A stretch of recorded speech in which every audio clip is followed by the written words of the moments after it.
Hello दोस्तों, मैं हूँ प्रिया मिगलानी और आज हम करेंगे ये वाला मेकअप का लुक। जिसको भी मेकअप का लुक सीखना है वो एंड तक बना रहे। तो इसके लिए हम करेंगे सबसे पहले सीटीएम जो कि मैंने पहले कर लिया था, क्लींजिंग, टोनिंग, मॉइस्चराइजिंग। ये आप सब भी स्किन को प्रिपेयर करना बहुत ज़रूरी होता है, क्योंकि ताकि हमारा बेस जो फ्लॉलेस बना रहे।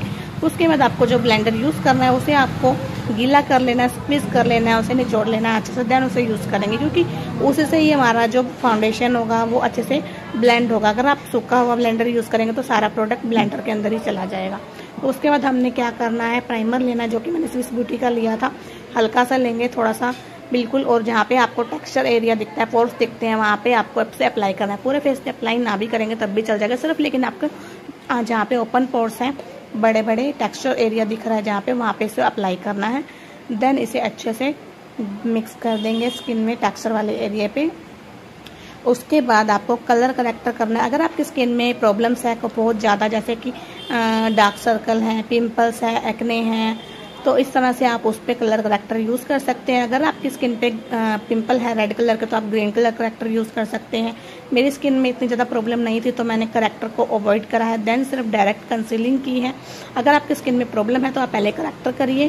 डार्क सर्कल ज़्यादा है तो आपको पीच या ऑरेंज कलर का करेक्टर यूज़ करना है। मैंने सिर्फ कंसीलिंग किया, क्योंकि मेरे सिर्फ लाइट कलर के हल्की हल्की अनइवन टोन थी, तो मैंने उस पर ये वाला कलर कंसील किया है, जो कि थोड़ा सा येलो टोन में। आप भी इसी तरह से कर सकते हैं अगर आपकी स्किन में ज़्यादा प्रॉब्लम नहीं है। देन उसे हम अच्छे से ब्रश की हेल्प से मर्ज कर देंगे, ब्लेंड कर देंगे। और इसके बाद आप ब्लेंडर का भी यूज़ कर सकते हैं। ज़्यादा प्रॉब्लम हो तो स्किन पे थोड़ा सा ज़्यादा प्रोडक्ट यूज़ करना होता है, अगर कम प्रॉब्लम हो तो आप सिर्फ कंसीलिंग कर सकते हैं। उसके बाद मैंने एक टोन लिया है फाउंडेशन का, जो कि मेरी स्किन टोन से मैच कर रहा था, तो मैंने वही टोन उठाया है। इस तरह से आप भी लेंगे और इस तरह से ब्रश की हेल्प से उसे पूरे फेस पे अप्लाई कर देंगे। स्किन टोन को आपको चेक करना है कि आपको कौन सा फाउंडेशन चेक करेगा, उसे आप जो लाइन पे टेस्ट कर सकते हैं। कभी भी प्रोडक्ट लेते हुए स्किन टोन से मैच करता हुआ आपको हाथ पे टेस्ट नहीं करना है, आपको सिर्फ अपने जो लाइन पे टेस्ट करना है। उसके बाद मैंने एक हाइलाइटर लिया है। हाइलाइटर मतलब कि जैसे कि स्किन टोन से एक नंबर लाइटर, जो कि स्किन के अपर एरिया को हाईलाइट करता है। जहाँ पे जैसे कि लाइट पड़ता है वो एरिया उठ करके आता है, तो उसे हम लाइटर टोन कहते हैं। हाईलाइट कंटोर हाईलाइट करना कहते हैं ना, वैसे ही हाईलाइट कर रही हूँ मैं अपने फेस को। और उसके बाद आपको लेना है ए डार्क शेड, जो कि आप कंटोर मतलब फेस को पतला दिखाने के लिए इस तरह से यूज़ कर सकते हैं, स्टेप बाय स्टेप। जहाँ पे आपको लगे कि आपकी डबल चिन है तो आप अप्लाई कर सकते हो। अगर आपको फेस को पतला दिखाना है तो इस तरह से आप यूज़ कर सकते हो। फोरहेड बड़ा है तो आप उस पर फोरहेड पे अप्लाई कर सकते हो। नोज़ मोटी है तो नोज़ के साइड पे अप्लाई कर सकते हो। देन आपको इस तरह से अच्छे से ब्लेंडिंग कर देना है। फेस अलग से ही निकल के आता है, पूरी फेस बिल्कुल शार्प लुक में आ जाता है। इस तरह से आप हल्के हल्के ब्लेंड करेंगे। ध्यान रहे कभी ऐसा मत करना कि साथ साथ ही हाईलाइटर करो और साथ साथ ही कंटोर को मिक्स करो। पहले आपको एक चीज़ को अच्छे से ब्लेंड कर लेना है, चाहे आप कंटोरिंग ब्लेंड करें चाहे आप हाईलाइटिंग ब्लेंड करें। दोनों को मिक्सिंग एक बार में नहीं करना है, क्योंकि ब्लेंडर को आपको फिर चेंज करते रहना होगा साइड बाय साइड। एक साइड से आप कंटोर कर सकते हैं, दूसरे साइड से आप हाइलाइटर को ब्लेंड कर सकते हैं। उसके बाद आपको लूज पाउडर लेना है अगर आपकी ऑयली स्किन है। अगर आपकी ड्राई स्किन हो तो आप कॉम्पैक्ट भी लगा सकते हैं, और ड्राई स्किन पे हल्का हल्का ही लगाना है, ज़्यादा नहीं तो पैची दिखेगा बेस। और अगर आपकी ऑयली स्किन है तो आप अच्छे से अमाउंट में लेकर के इसे अच्छे से बेकिंग कर सकते हैं। मतलब कि बेकिंग करना इसे ही कहते हैं कि आपको पाउडर को बेस को लॉक करना है।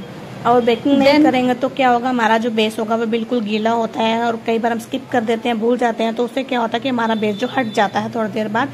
और कई बार क्या होता है, पैची दिखने लग जाता है। मतलब पैची मतलब कि जब हम उसे लॉक नहीं करेंगे तो वो गीला होगा, फेस पे हाथ लगाएंगे तो उस पर रिंकल्स छप जाएंगी। या फिर अगर आप कई बार हंसते हैं, स्माइल करते हैं, तो स्माइल वाली लाइन में उसमें बेस इकट्ठा हो जाता है, क्रीज हो जाता है, अंडर आई एरिया पे फाउंडेशन इकट्ठा हो जाता है। तो इसलिए बेकिंग करना बहुत ज़रूरी है। बेकिंग को स्किप नहीं कर सकते हैं हम। बेकिंग करेंगे तो प्रोडक्ट जो होगा बिल्कुल फ्लॉलेस बनेगा, बेस हमारा बिल्कुल फ्लॉलेस बनेगा और कहीं से भी हटेगा नहीं। इसलिए बेकिंग करना कभी भी स्किप ना करें। उसके बाद अगर आप आइज़ मेकअप नहीं किया तो पहले आप उस पर प्रोडक्ट रख सकते हैं आइज़ के नीचे।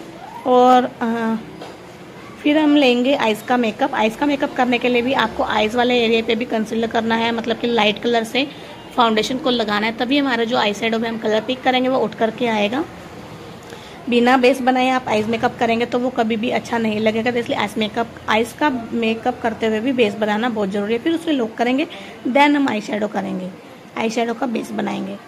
आई शेडो का बेस बनाने के लिए मैंने सबसे पहले लाइट कलर का कलर उठाया था, देन उस पर हमने इस तरह से थोड़ा सा पीच रेड टोन में मैंने छोटे वाले ब्लेंडर से यूज़ किया है, क्रीज एरिया पे अच्छे से डिफाइन किया है। उसको आप लाइटर टू डार्कर टोन में लेकर के जाएंगे। चॉइस आपके ऊपर है कि आपको पहले कौन सा टोन उठाना है। लाइटर टू डार्कर भी कर सकते हैं हम, डार्कर टू लाइटर भी कर सकते हैं। ज़रूरी नहीं है कि आपको पहले डार्कर ही उठाना है या आपको पहले लाइटर ही उठाना है। आपको सिर्फ इतना ध्यान रखना है कि आपको लाइटर टू डार्कर पे ही जाना है, डार्कर टू लाइटर पे ही जाना है। मतलब कि पहले आप लाइट टोन उठा रहे हैं तो फिर आपको धीरे धीरे धीरे धीरे उस पर आगे डार्कर उठाना है कलर। इससे क्या होगा, आपका जो टोन होगा वो बिल्कुल अच्छे से दिखेगा। मैंने पहले लाइटर टोन उठाया, लास्ट में जाकर के इसे मैं टोन दूंगी थोड़ा सा डार्कर में, मतलब कि स्मोकी टच में हल्का हल्का, फिर जिससे कि हमारा जो आइज मेकअप का लुक होगा बहुत अच्छे से दिखेगा।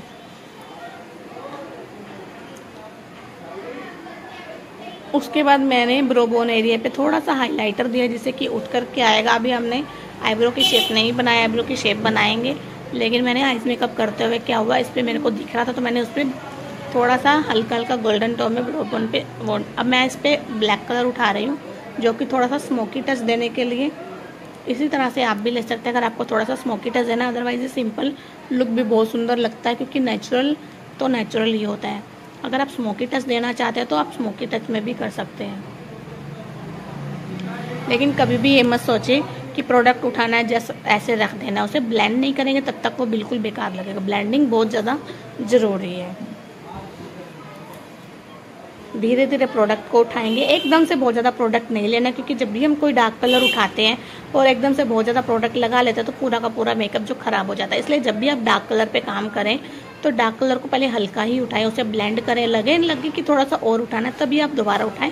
अदरवाइज जो जितना आपने उठा रखा है उसी को ही ब्लेंड करें, और जब तक ब्लेंडिंग नहीं करेंगे तब तक तो वो कलर बेकार लगता है। इसलिए डार्कर पे काम करते हुए हमेशा आपको पहले कम कलर उठाना है, फिर उसकी ब्लेंडिंग कर ले। जब तक कि ब्रश में से कलर ख़त्म ना हो जाए तब तक आप दोबारा मत उठाइए।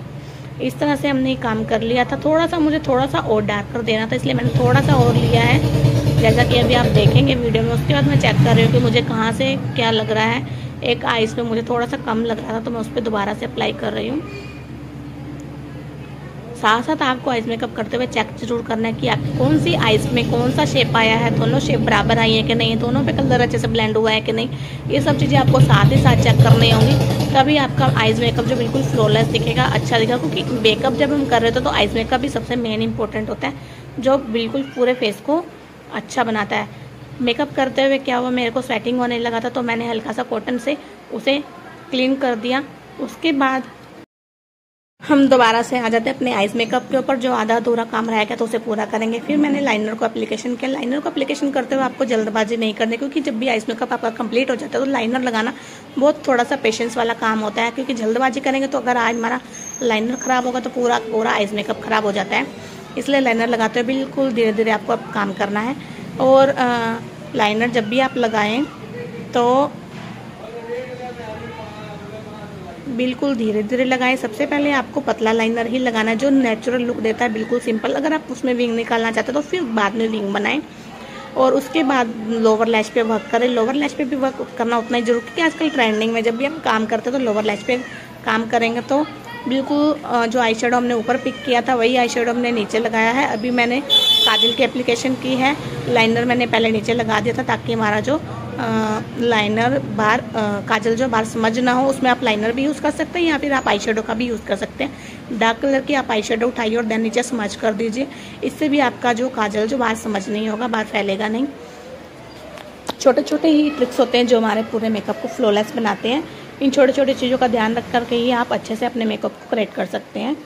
उसके बाद मैंने थोड़ा सा लूज़ पाउडर एप्लीकेशन दोबारा से किया है क्योंकि स्वेटिंग हो रहा था बहुत ज़्यादा। तो आप इस तरह से ब्लॉकिंग करेंगे, बेकिंग करेंगे तो बहुत अच्छे से मेकअप का बिल्कुल फ्लॉलेस हो जाएगा।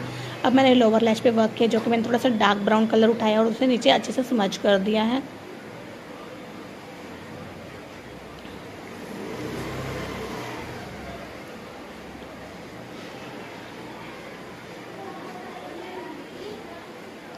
उसके बाद हम आईब्रो को फिलिंग करेंगे। आईब्रो की जब फिलिंग करने लगते तो आपको हमेशा लाइट डार्क ब्राउन कलर उठाना है, बिल्कुल प्रॉपर ब्लैक कलर नहीं उठाना है।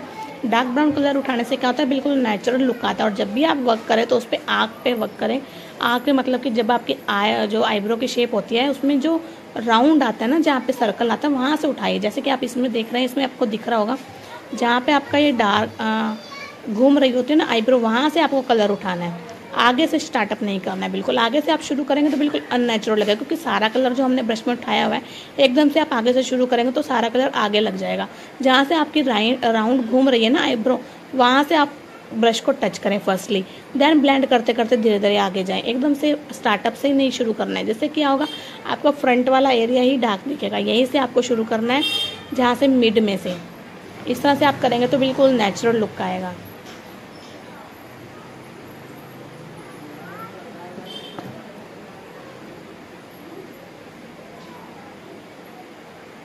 बहुत ज़्यादा स्वेटिंग हो रही थी, क्योंकि अभी बिना एसी के तो थोड़ा सा बार बार होता है स्वेटिंग, और आपको उसको क्लीन करना है। देन उस तरह से एप्लीकेशन कर देना है। बेकिंग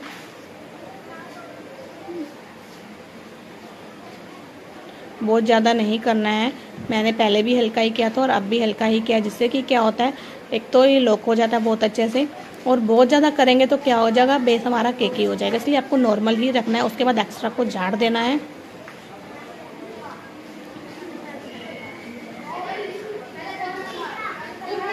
हमारा ऑलमोस्ट मेकअप जो कंप्लीट हो चुका था, लेकिन इसी बीच में मैंने अब हम आई लैशेस लगाएंगे। जब भी आप आई लैशेस लगाओ तो आप पहले अपनी आई शेप के अकॉर्डिंग कट कर लो, क्योंकि लैशेस जो बहुत ज़्यादा बड़ी होती हैं तो उसे शेप में थोड़ा सा कट करना होता है। शेप में मतलब कि बड़ी होती है तो थोड़ा सा साइड से आप कट कर सकते हैं। और उसके बाद आपको इस पर ग्लू लगाना है। जो आई लैशेस का ग्लू मिलता है उसे 5 से 10 मिनट मतलब कि 15 से 20 सेकंड तक उसे रख देना है ऐसे, ताकि वो थोड़ा सा नॉर्मल हो जाए। और उसके बाद इसे आपको अप्लाई करना है। कोई भी आप लैशेस न्यू ट्राई कर रहे हैं फर्स्ट टाइम, तो आपको पहले चेक कर लेना कि उसकी लुक आपकी आइज़ पे जच रही है कि नहीं जच रही। ये वैसे मैंने उठा के यूज़ कर ली थी, क्योंकि मैंने पहले यूज़ की हुई थी, लेकिन ये मेरे को अच्छी नहीं लगी, क्योंकि अननेचुरल सा लुक दे रही थी। क्योंकि ये सिंपल वाली थी 30-40 वाली। अगर आप अच्छी कॉस्टली वाली लेते तो उसमें बिल्कुल नेचुरल सा लुक आता है।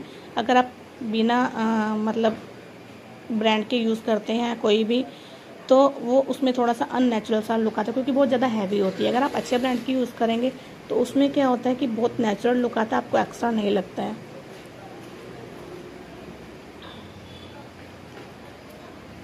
उसके बाद हम हाइलाइटर उठाएंगे, और हाइलाइटर के लिए आपको इस तरह से एप्लीकेशन करना है। जब भी लगे कि एक्स्ट्रा होगा तो आप उसे फिंगर से मार्च कर सकते हैं। हल्का हल्का हम फोरहेड पे देंगे। ब्लशर मैंने एप्लीकेशन कर लिया था, और इस तरह से नेक पे भी अप्लाई कर देंगे। देन इसके बाद हम लिपस्टिक अप्लाई करेंगे। लिपस्टिक लगाने से पहले आपको लाइनर से उसे शेप दे देना है। अगर आपके लिप्स ऑलरेडी फुलर हैं, मतलब कि मोटे मोटे हैं, तो आपको सिर्फ लिप्स के एरियाज पे ही शेप बनाना है। अगर आपके पतले लिप्स है तो आप थोड़ा सा आउटर पे शेप बना सकते हैं, जिससे कि आप लिप्स थोड़े बड़े बड़े दिखेंगे। नेचुरल हो तो आप उस पर ही अप्लाई डायरेक्ट कर सकते हैं। इससे क्या हो, लाइनर लगाने से क्या होता है, आपके लिप्स को आप छोटा बड़ा कर सकते हो, लेकिन अगर नेचुरल आप लगाते हो तो बिल्कुल अच्छा लगता है। इस पर मैंने सिंपल डार्क लाइनर लगाया था, देन लिपस्टिक को फिल किया था। अगर आप इसमें ओम्ब्रे शेड देंगे तो बहुत ही सुंदर सा इफेक्ट आएगा। अभी मैंने सिंपल ही किया था।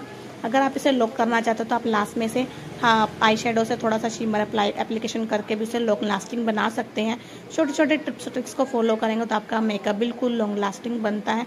मेकअप कैसा, आपको मेकअप में कुछ सीखने को मिला हो तो वीडियो को लाइक करना, शेयर करना, और हाँ, मेकअप कैसा लगा जरूर बताएं। मिलते हैं अगली नेक्स्ट वीडियो में नए मेकअप के साथ, नई लुक के साथ, नए मोटिवेशन के साथ। तब तक के लिए बाय बाय।